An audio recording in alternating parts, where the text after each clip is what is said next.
subscribe to my channel.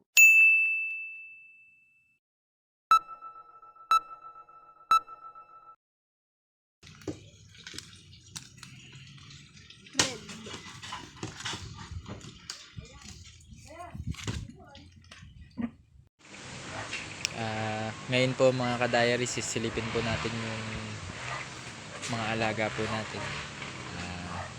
Pinainom ngayong hapon po, pinainom natin ng kanilang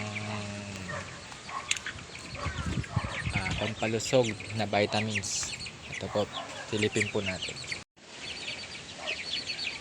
Ngayon na po sila, nag-uumpukan kapag ganyan. Bugawin nyo ng bagya kasi medyo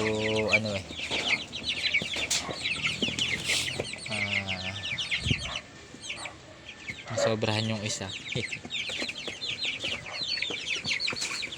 Ayan, wala pang pumapansin ng vitamins ha. Aba, ito iyo lalaki kang maganda. Sige lang, dito wala pa, mga tulog, mga busog. Ayan, busog pa sila. Ayan, teka malabo mga ka-diaries yung ko camera eh.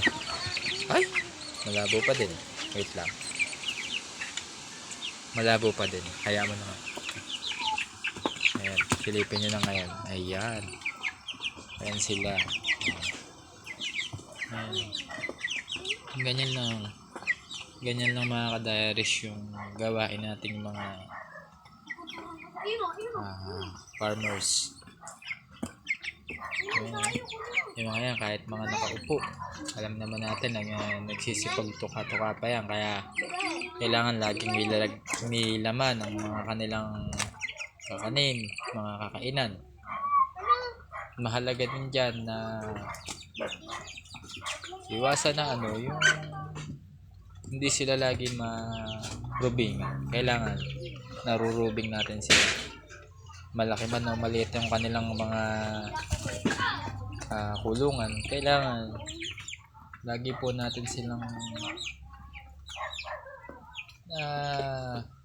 nakikita-kita mo. Sabi nga, kailangan mas maganda na nasisilayan. Okay, sa ngayon po yun muna. Bukas ulit. Bye bye.